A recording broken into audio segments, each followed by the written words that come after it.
پیچھے والوں کی اجازت ہے؟ کچھ کے تو ہاتھ ایسے ایسے ہل رہے ہیں، مطلب اللہ آپ کو سلامت رکھے۔ اچھا کوئی بیچ میں سے ایک نعرہ لگائے تبھی میں شروع ہوتا ہوں۔ ہاں ماشاءاللہ، اللہ اکبر، یا رسول اللہ، اعلیٰ حضرت اعلیٰ۔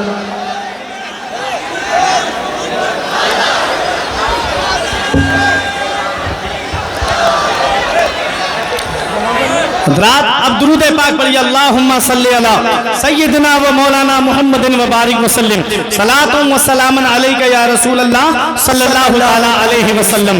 حضرات تو میں عرض یہ کر رہا تھا کہ آج ہم نے سنیما ہال آباد کر دیے، مسجدیں ہماری ویران ہو گئیں، مدرسے ہمارے ویران ہو گئے، آج ہمارے بچے مدرسوں میں تعلیم حاصل نہیں کرتے، آج ہمارے بچے مدارس میں نہیں جاتے۔ ہم چاہتے ہیں بچہ ڈاکٹر بن جائے، ہم چاہتے ہیں بچہ انجینئر بن جائے، ہم چاہتے ہیں بچہ پروفیسر بن جائے۔ میں منع نہیں کرتا، میں کوئی دنیاوی تعلیم کے خلاف نہیں ہوں، لیکن میں ایک بات یہ کہنا چاہتا ہوں اور آپ کو ایک پیغام دینا چاہتا ہوں، اور وہ پیغام دل کی تختی پر لکھ لینا۔ مجھے ڈر ہے اگر آپ نے بچے کو مدرسہ نہیں بھیجا، ڈائریکٹ اسکول میں بھیجا، تو کہیں ایسا نہ ہو کہ وہ سلمان رشدی بن جائے، کہ وہ مسلمان گھرانے میں پیدا ہوا لیکن بیسک تعلیم مدرسے کی نہیں تھی، کیا ہوا اسلام کے خلاف بولنے لگا۔ مجھے معلوم ہے اگر آپ کی بیٹیوں نے دینی تعلیم حاصل نہیں کی تو کہیں ایسا نہ ہو کہ تسلیمہ نسرین کی بولی بولنے لگے، مسلمان گھرانے میں پیدا ہوئی اور اسی نے پردے کے خلاف لجہ نام کی کتاب لکھ دی۔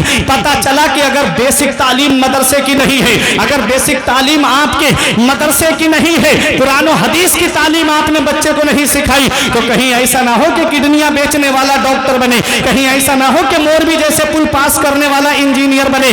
یاد رکھنا پیارے مسلمانوں، پہلے بچوں کو مدرسہ بھیجو، اگر بچہ عالم ہوگا، حافظ ہوگا، اس کے بعد ڈاکٹر بنے گا تو وہ نماز کا بھی پابند ہوگا، اور جب اس وقت جب وہ ڈاکٹر ہوگا تو وہ غریبوں کی بھی مدد کرتا نظر آئے گا۔ کوئی ایسا کام نہیں کرے گا، میڈیکل پہ کمیشن نہیں کھائے گا، جانچ رپورٹ والوں سے کمیشن نہیں کھائے گا، الٹرا ساؤنڈ والوں سے کمیشن نہیں کھائے گا، بلکہ وہ کام کرے گا تو رضائے الہی کے لیے کام کرے گا۔ اس لیے اپنے بچوں کو مدرسہ بھیجو، یہ مدرسہ ہی تو ہے جو تمہارے لیے دین کا ستون بن کر کے تمہارے بچوں کو اعلیٰ تعلیم دیتے ہیں۔ تم نے دیکھا نہیں، اگر جس دن یہ مدرسے بند ہو گئے، مصلی پہ کھڑا ہونے کے لیے امام نصیب نہیں ہوگا، جس دن مدرسے بند ہو گئے اس دن جنازے رکھے رہ جائیں گے، کوئی جنازہ پڑھانے والا نصیب نہیں ہوگا۔ اسی لیے سب کی نظریں مدرسے پہ ٹکی ہے کہ مدرسے بند کرا دیے جائیں، مدرسے بند ہو جائیں گے تو نہ ان کے بچے پڑھیں گے، نہ اپنے وقت کے عالم بنیں گے، نہ اپنے وقت کے مفتی بنیں گے، نہ قوم کو شریعت کا پیغام پہنچائیں گے۔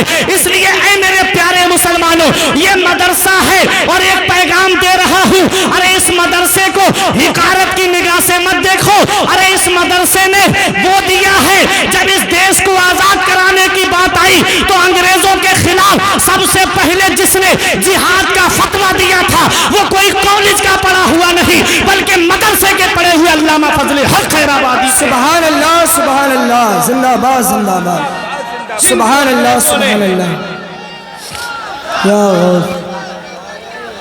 تاج الشریعت، تاج الشریعت۔ وہ مدرسے ہی کے تو پڑے ہوئے تھے، یہ علماء آپ کو بتائیں گے۔ مولانا عنایت اللہ کاکوربی جنہوں نے علم صرف کی کتاب علم الصیغہ کو لکھا ہے، جن کو انگریزوں نے کالا پانی بھیج دیا، وہ بھی مدرسے کے پڑے ہوئے تھے۔ ارے اور آگے بڑھ کر کے دیکھو، تم نے دیکھا نہیں آخری مغل بادشاہ بہادر شاہ ظفر کو جب انگریزوں نے دلی کے لال قلعے سے گرفتار کر کے رنگون کالا پانی لے کر جا رہے تھے تو ایک انگریز لارڈ کا کہنا ہے کہ جب ہم چاندنی چوک سے گزر رہے تھے تو چاندنی چوک میں کوئی پیڑ ایسا نہیں تھا جس پر کسی عالم کی گردن نہ لٹکتی ہو، جس پر کسی عالم کی گردن نہ لٹکتی ہو۔ غیر منقسم ہند و پاک لاہور کی جامع مسجد میں 80 سے زیادہ علماء کی گردنیں لٹک رہی تھی، عالموں کو بوریوں کے اندر بند کر کے لایا گیا، کھولتے ہوئے تیلوں کے اندر ڈال کر کے فرائی کر دیا گیا۔ یہ کون ہے؟ یہ مدرسے ہی کے تو پڑے ہوئے ہیں۔ جب جب قوم پہ پریشانی آئی قوم کے عالم آگے بڑھے، جب جب قوم پریشان ہوئی یہ قوم کے عالم آگے بڑھے ہیں، یہ مدرسے کے مدرس آگے بڑھے ہیں، یہ مسجد کے امام آگے بڑھے ہیں۔ اس لیے اے میری قوم کے نوجوانوں، اپنے عالموں کو آگے بڑھاؤ، اپنے اماموں کو آگے بڑھاؤ اور اپنے اماموں کو، عالموں کو، مدرسوں کو معقول تنخواہ دو ہو کر تمہارے بچوں کو علم دین پڑھائیں. جب تمہارے بچے تعلیم یافتہ ہوں گے تو تمہارا گھر جنت کا گہوارہ بن جائے. سبحان اللہ سبحان اللہ. سرکار غوث اعظم پہلے تعلیم حاصل کرتے ہیں. غوث اعظم پہلے مدرسہ پڑھنے جاتے ہیں اور اتنے بڑے عالم بنے, اتنے بڑے عالم بنے غوث اعظم. ہم صرف کرامتیں سنتے ہیں کہ مردے کو ٹھوکر ماری, غوث اعظم نے مردہ اٹھ کے کھڑا ہو گیا, لیکن تعلیم کے دور کی پریشانیاں دیکھی ہیں تم نے غوث اعظم کی. میرے غوث فرماتے ہیں میں نے بغداد میں جب علم حاصل کر رہا تھا تو اتنی پریشانیاں اٹھائی ہیں. فرماتے میرے غوث میں نے درختوں کے پتے کھا کے گزارا کیا, میں نے درختوں کی چھالیں کھا کے گزارا کیا. ایک دن بھوک نے مجھے نڈھال کر دیا تو میں پریشان ہو کے کرخ کے کھنڈرات کی طرف چلا گیا.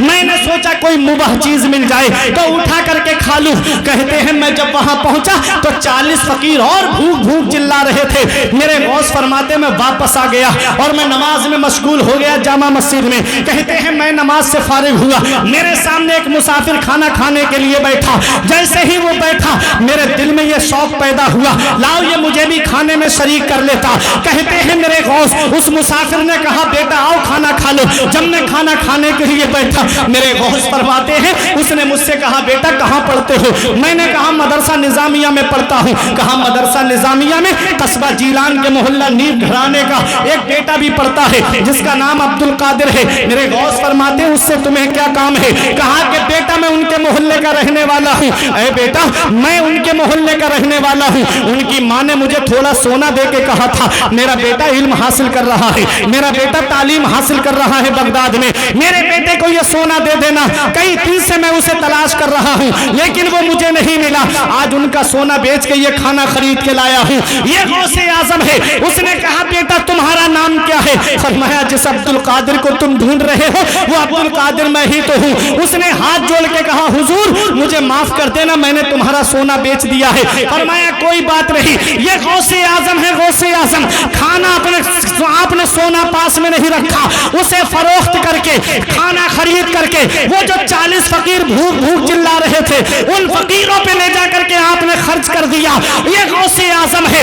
آپ نے جب فارغ ہو گئے تو سرکار غوث اعظم نے پہلے تعلیم حاصل کی, پھر مدرسے میں بیٹھ کر کے 40 سال غوث اعظم نے پڑھایا ہے.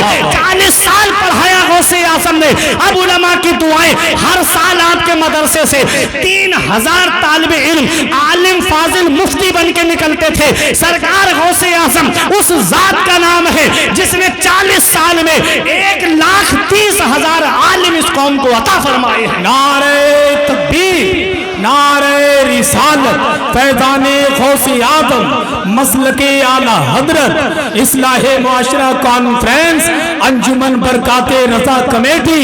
نعرہ تکبیر. سبحان اللہ سبحان اللہ. کرتا کھچنے لگا بھائی, وقت تمام ہوا. ہاں حسان بھائی جی, سرکار غوث اعظم کبھی کبھی ماحول بنتا ہے. آپ جائیں گے نہیں یہ مجھے معلوم ہے, شبیر برکاتی صاحب کو سنے بغیر کہیں نہیں جائیں گے. تو میرے غوث کی بھی ذرا 2 باتیں سن لو. سنو, سرکار غوث اعظم 40 سال مدرسے میں بیٹھ کے پڑھاتے ہیں. 1,30,000 عالم غوث اعظم نے اس قوم کو عطا فرمائے. سلطان صلاح الدین ایوبی کے لشکر میں جو فوج تھی ان کی جنہوں نے بیت المقدس کو فتح کیا, کل جو 2 اکتوبر نکل گئی اس وقت بھی 2 اکتوبر تھی. دعا کریں اللہ تعالیٰ مسجد اقصی کو آزاد فرمائے. آمین. ظلم پھر ظلم ہے, ابھرے گا تو دب جائے گا. خون وہ خون ہے, نکلے گا تو جم جائے گا. جم جائے گا بے شک. بڑے ظلم کیے تھے اس نے, اب اس کا خمیازہ بھگت رہا ہے. سنو, تو غوث اعظم کے مدرسے کے پڑھے ہوئے عالم جی سلطان صلاح الدین ایوبی کے لشکر میں تھے.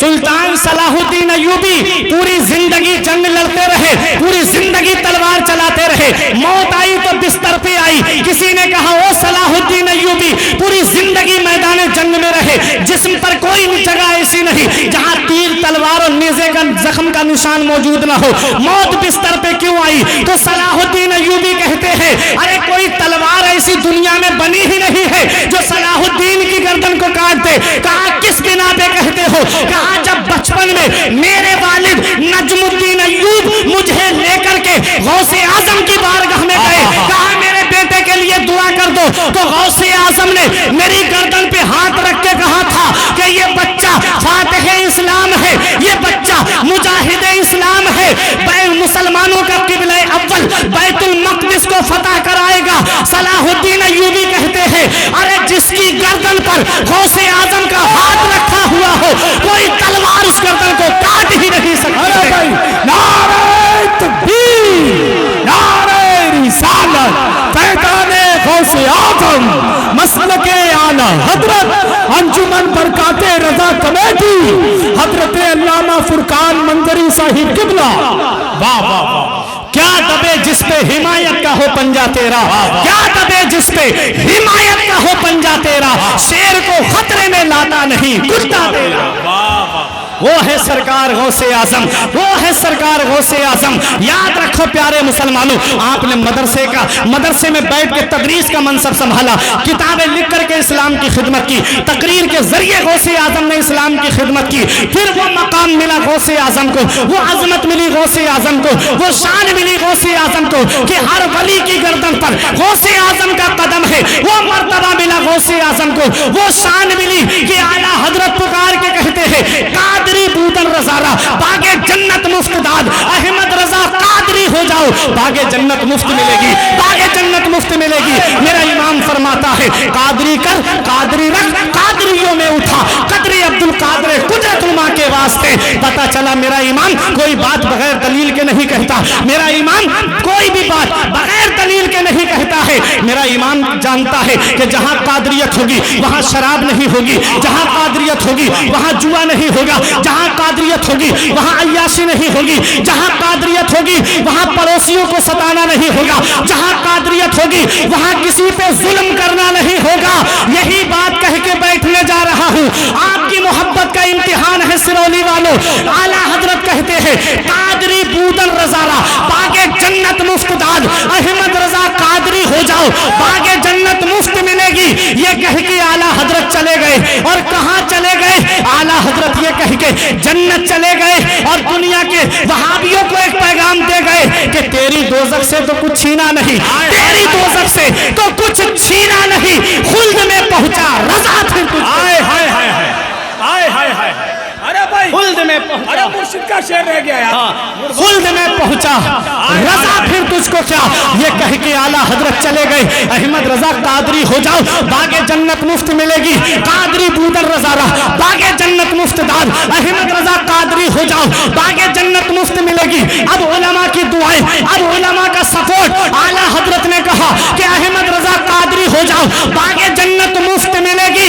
یہ کہہ کے چلے گئے کہ تیری دوزخ سے تو کچھ چھینا نہیں, خلد میں پہنچا رضا پھر تجھ کو کیا. دادا نے کہا کہ احمد رضا قادری ہو جاؤ باغ جنت مفت ملے گی. ارے جب پوتا جا رہا ہے, نواسا جا رہا ہے, ارے جب تاج الشریعہ جا رہے ہیں, رضا مسجد سے اذان کی آواز آ رہی ہے اور تاج الشریعہ اذان کا جواب دینے کے بعد میں یہ پیغام دے کے چلے گئے کہ اختر قادری خلد میں چل دیا, اختر قادری خلد میں چل دیا, خلد واہ ہے ہر قادری. واہ واہ واہ واہ, نعرہ تکبیر, نعرہ رسالت, مسلک اعلی حضرت, بستی بستی قریہ قریہ, علم کا دریا فیض کا دریا, ہم سب کی بخشش کا ذریعہ. واہ واہ واہ, ہائے ہائے ہائے ہائے. دادا نے کہا احمد رضا قادری ہو جاؤ باغ جنت مفت ملے گی. پوتے نے کہا, نواسے نے کہا اختر قادری خلد میں چل دیا, خلد وہاں ہے ہر ایک قادری کے لیے. ہم نے کہا اے میرے شیخ, اے میرے تاج الشریعہ, دنیا سے جانے والے بہت ہیں, کوئی ہاسپٹل کا چہرہ دیکھ کے جاتا ہے, کوئی ڈاکٹروں کا چہرہ دیکھ کے جاتا ہے, کوئی اپنے باپ کا چہرہ دیکھ کے جاتا ہے. ارے جب دنیا دار جاتے ہیں تو وہ اپنے پڑوسیوں کا یا گھر والوں کا چہرہ دیکھ کے جاتے ہیں. جب آپ دنیا سے گئے تو آپ نے کیا دیکھا؟ تو تاج الشریعہ فرماتے ہیں آپ کی طلعت کو دیکھا جان دی, آپ کی طلعت کو دیکھا جان دی, قبر میں پہنچا تو دیکھا آپ. واہ واہ واہ واہ, آپ کی خاطر بنائے دو جہاں، اپنی خاطر جو بنایا آپ ہے۔ یہ ہے تاج الشریعہ۔ آج دنیا میں ان کا نام ہے، دنیا میں ان کا ذکر ہے، آج دنیا میں ان کا چرچا ہے۔ ہم نے کہا میرے شیخ یہ مقبولیت کیسے ملی؟ تو آج بھی گنبد تاج الشریعہ سے آواز آتی ہے، نگاہ مفتی اعظم کی ہے یہ جلوہ گری۔ یہ جلوہ گری کیسے ہے؟ اعلیٰ حضرت نے سب سے پہلا فتویٰ لکھا تو رضاعت کے مسئلے پہ لکھا، مفتی اعظم نے سب سے پہلا فتویٰ لکھا تو رضاعت کے مسئلے پہ لکھا، اور تاج الشریعہ نے پہلا فتویٰ لکھا تو رضاعت کے مسئلے پہ لکھا۔ اعلیٰ حضرت کی گدی کے جانشین مفتی اعظم ہوئے، مفتی اعظم کے جانشین سرکار تاج الشریعہ ہوئے۔ پکار کے کہتے ہیں نگاہ مفتی اعظم کی ہے یہ جلوہ گری، چمک رہا ہے جو اختر ہزار آنکھوں میں۔ وَأَمَّا مَا يَنْفَعُ النَّاسَ فَيَمْكُثُ فِي الْأَرْضِ، جو لوگوں کو نفع پہنچاتا ہے، جو لوگوں کو فائدہ پہنچاتا ہے، وہ زمین میں ٹھہرا رہتا ہے۔ دنیا نہ اعلیٰ حضرت کا ذکر ختم کر سکتی ہے، نہ مفتی اعظم کا ختم کر سکتی ہے، نہ تاج الشریعہ کا ختم کر سکتی ہے۔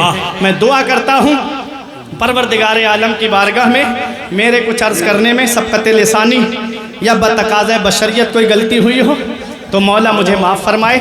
علماء کو گواہ بنا کے توبہ کرتا ہوں، استغفر اللہ ربی من کل ذنب و اتوب الیہ۔ کلمہ طیب پڑھے لا الہ الا اللہ محمد الرسول اللہ۔